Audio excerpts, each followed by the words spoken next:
Today we're going to talk about the different phases of teaching in applied behavior analysis, or ABA.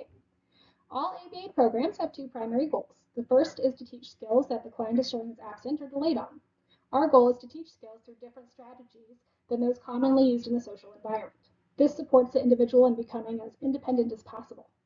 The second goal is to reduce behavior excesses, those behaviors that may interfere with learning or maintaining new skills, pose as a health and safety risk, or are critical for reduction due to some other reason. Skill deficits and behavior excesses are often negatively correlated, so as we work on developing new skills, those behavior excesses will naturally go down.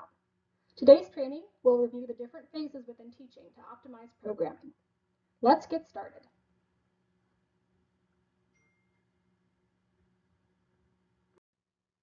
We're going to start with a brief review of ABA programming. We will then discuss the baseline, intervention, generalization, and maintenance phases within programming. Remember, there are two primary goals of all ABA programs: to increase skill deficits and to decrease behavior excesses. Understanding some of the principles behind teaching allows us to treat with a better understanding of our goals and increase overall fidelity within programming. ABA is the only scientifically proven treatment for autism spectrum disorders, or ASD. We rely heavily on data to make decisions in order to be effective in making clinically significant gains within each program. All ABA programs are highly individualized to the learner. Something we commonly say is, if you've met one individual with autism, you've met one individual with autism. What we mean is that no case is going to be present in the same way. We each have different skills and abilities, and we each exhibit behaviors unique to us. Part of a good ABA program is conducting assessments to understand the needs of the individual and building programming around those needs.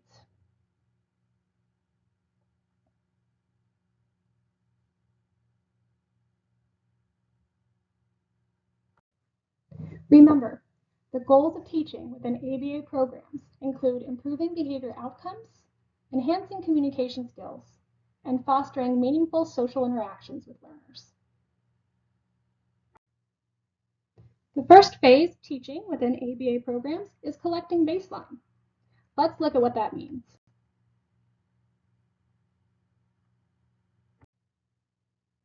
Collecting baseline data is important because it allows us to establish a reference point of skills.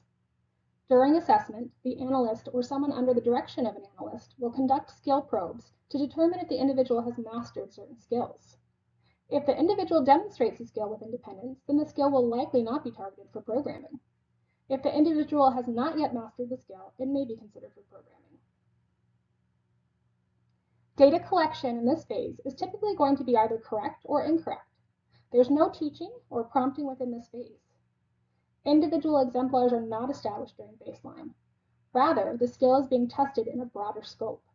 In this phase, we are seeing if the learner has grasped the overall concept of the skill, as well as can do it with a novel person and in a novel environment.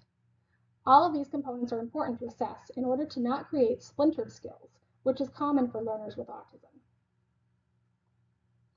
If a skill is determined to not yet be mastered, additional analysis may occur, such as determining if prerequisite skills have been met, if the learner needs to learn the skill, or if the learner just needs support in generalizing the skill across people, environments, stimuli, or some other factor.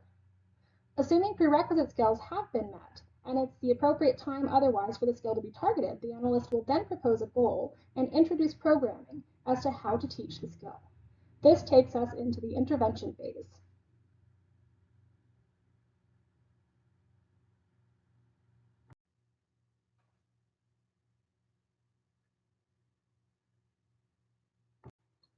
To be successful in providing an intervention strategy, it's critical for all team members to know the purpose behind a lesson and the different dynamics of teaching, such as the exemplars to be taught, the schedule of reinforcement, and the individual teaching strategies for the program.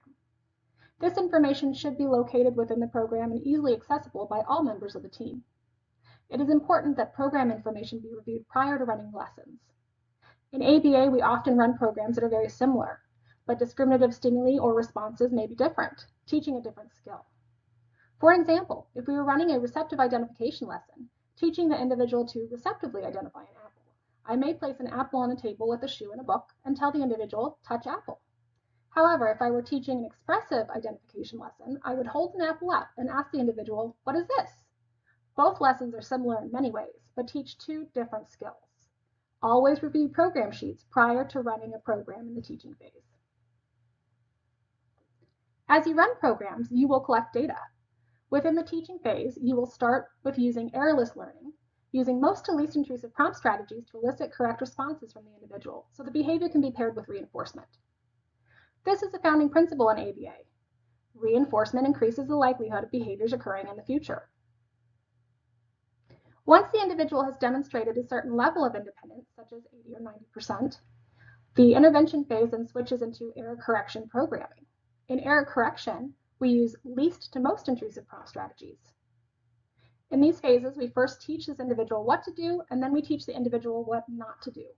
Both errorless learning and error correction are important for developing mastery of skills. Based on the data collection, the analyst will then be able to determine if the client is making progress or if troubleshooting is required. We troubleshoot programming when a skill is either maintaining below mastery level, decreasing, or presenting with variability. Some days they do a really good job with it, and the other days they seem to struggle. Troubleshooting allows us to be more effective within programming and will be guided by the behavior analyst.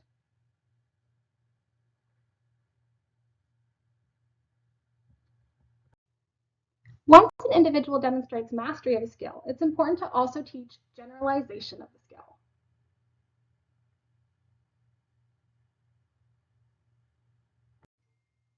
Have you ever heard that ABA produces robots? This is one of the biggest misconceptions about the science. Unfortunately, it often happens, and the reason it happens is because we don't appropriately plan for generalization. If a child learns a skill at a table but cannot demonstrate the skill anywhere else, what good is it? If they can do a skill with us but cannot do it with a caregiver, was our service really of value? If they can demonstrate a skill with one group of stimuli but cannot demonstrate the same skill when different materials are used, have you really taught them the skill? Generalization is something we must plan from the start. We want to make sure the skills that we are teaching can be taken and applied outside of the structured teaching environment. Generalization means we are teaching the individual to apply the skills across a wide variety of contexts, such as across materials, environments, people, and even time. We may start our teaching very structured, such as with discrete trial training. We then need to teach a skill across less structured and even novel conditions to ensure that the concept has been grasped and can be widely applied.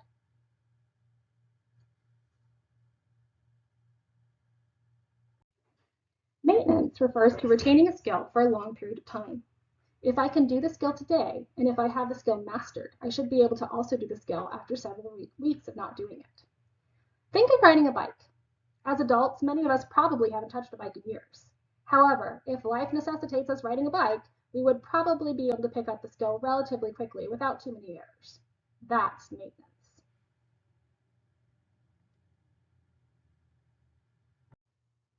In the maintenance phase, we are reducing how frequently we are contriving opportunities to work on a skill.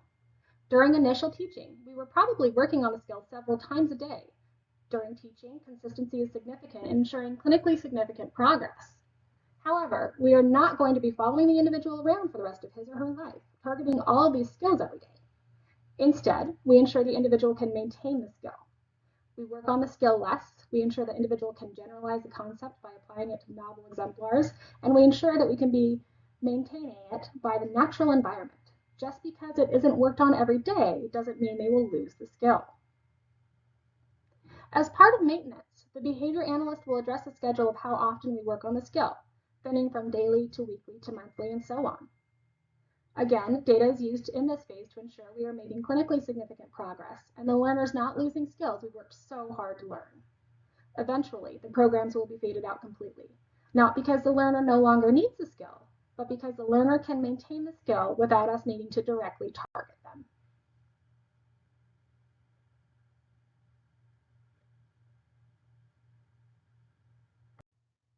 Thank you for watching. Please send any questions you may have to Hillary@movingforwardbh.com. Now, go out and make a difference.